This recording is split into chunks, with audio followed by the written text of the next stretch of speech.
സമാധാനവും സർവ്വനന്മയും. നിങ്ങൾ കേട്ടുകൊണ്ടിരിക്കുന്നത് സായം പോഡ്കാസ്റ്റ് സീരീസിലെ ഒരു എപ്പിസോഡ്. ഞാൻ കപ്പുച്ചൻ സന്യാസ വൈദികനായ ജയന്ത് മേരി ചെറിയാൻ. ഇന്ന് വിശുദ്ധ ബേസിലിന്റെയും ഗ്രിഗറി നസിയാൻസിന്റെയും തിരുനാൾ. കപ്പദോച്യൻ പിതാക്കന്മാർ എന്നറിയപ്പെട്ട മൂവർ സംഘത്തിൽപ്പെട്ട 2 അതികായരാണവർ, സഭയുടെ നെടുന്തൂണുകൾ. ഇന്നലെയും നാം പരിചയപ്പെട്ട പല ദൈവശാസ്ത്ര ധാരണകളും ഇവരുടെ പ്രബോധനങ്ങളിലാണ് വിടർന്നത്. സത്തയിൽ ഏകത്വവും വ്യക്തിത്വത്തിൽ 3മായ ത്രിത്വം. ത്രിത്വത്തിലെ ഓരോ ആളുകളും വ്യതിരിക്തത ഉള്ളവരാണ്. ഹുപ്പോസ്റ്റാസിസ് എന്നൊരു മൂർത്തഭാവം അവർ ധ്യാനിച്ചു.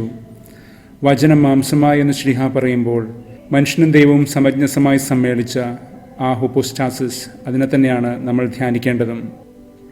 ഗ്രീക്കുകാർ ഉപയോഗിച്ചിരുന്ന ലോഗോസ് എന്നൊരു വാക്കാണ് ഇവിടെ ശ്രീഹ ഉപയോഗിച്ചത്. ദൈവത്തിൻ്റെ അകംപൊരുളുകളെയും ജ്ഞാനത്തെയുമെല്ലാം സൂചിപ്പിക്കുന്നൊരു വാക്കാണത്, അമൂർത്തമായൊരു ധാരണ. എന്നാൽ ഹീബ്രു ധാരണയിൽ വചനം, ദാബാർ എന്നത് ദൈവവചനം മാത്രമല്ല, ദൈവിക പ്രവർത്തനം കൂടിയാണ്.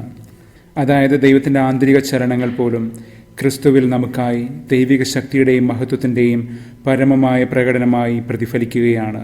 യോഹന്നാൻ 1:19 മുതൽ. ഈ ക്രിസ്തുവിൽ നിലനിൽക്കുവാനും നിത്യജീവൻ അണിയാനും ശ്രീഹ നമ്മെ ഉദ്ബോധിപ്പിക്കുന്നുമുണ്ട് എന്ന് 1 യോഹന്നാൻ 2:22 മുതൽ. ദൈവം നമുക്ക് തന്നെ പഠിപ്പിച്ച് പകർന്നു എന്ന പാഠമാണിത്.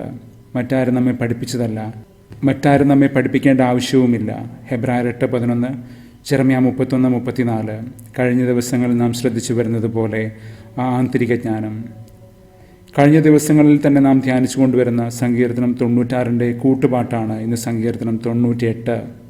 രക്ഷയുടെയും ദൈവിക വിജയത്തിൻ്റെയും ആനന്ദപേരി ലോകം മുഴുവനും പ്രഘോഷിക്കുന്നുണ്ട് ഈ സങ്കീർത്തനം. ഈ സങ്കീർത്തനത്തിൻ്റെ പ്രവാചക ഭാഷ്യം പോലെ ഏഷ്യ 52:7 മുതൽ 10 വരെ നമുക്ക് വായിച്ചെടുക്കാനാകും.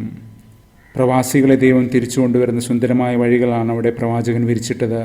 വീണ്ടെടുപ്പിൻ്റെ സദ്വാർത്ത. സങ്കീർത്തനം 98 ദൈവം ചെയ്യുന്ന അത്ഭുത പ്രവൃത്തികളുടെ സാഘോഷ വിളംബരമാണ്. വാൾട്ടർ ബ്രൂഗ്മാൻ പറയുന്നത് പോലെ ഇത് അബൈഡിങ് അസ്റ്റോണിഷ്മെൻറ്റ്സ് ആണ്. ദൈവത്തിൻ്റെ അത്ഭുതങ്ങളെന്ന് പറയുന്നത് ദൈവജനത്തിൻ്റെ വിശ്വാസ മണ്ഡലത്തിൽ സ്ഥായിയായ വിസ്മയങ്ങളായിട്ടാണ് പ്രകടമാകുന്നത്. ദൈവത്തിൽ നിലനിൽക്കുന്നവന് അബൈഡ്, തുറന്നു കിട്ടുന്ന വിസ്മയത്തിൻ്റെ വാതായനങ്ങളാണിവ, പോർട്ടൽസ് ഓഫ് ഓവ്. കഴിഞ്ഞ ദിവസങ്ങളിൽ നമ്മളുടെ ധ്യാന വഴിയിൽ നിന്ന് നാം മനസ്സിലാക്കിയത് ഇവിടെ കൂട്ടി വായിക്കേണ്ടതായിട്ട് വരുന്നു. ദൈവം തൻ്റെ വിജയവും നീതിയും സർവ്വലോകത്തിൻ്റെയും മുൻപിൽ പ്രത്യക്ഷമാക്കി. വിജയത്തെ കുറിക്കുന്ന വാക്ക് രക്ഷയെ കുറിക്കുന്ന വാക്ക് തന്നെയാണ്. അതാകട്ടെ ഹീബ്രുവിൽ പറയുമ്പോൾ യേശുവിൻ്റെ നാമം തന്നെയായി വരുന്നു, യശുവ. വരാനിരിക്കുന്നവൻ്റെ ഈ ആനന്ദ പൂർണിമ മനുഷ്യരുടെ ചരിത്ര വഴികളെ സാർത്ഥകമാക്കുന്നു, ദീപ്തമാക്കുന്നു. The mystery of the coming is the meaning of history.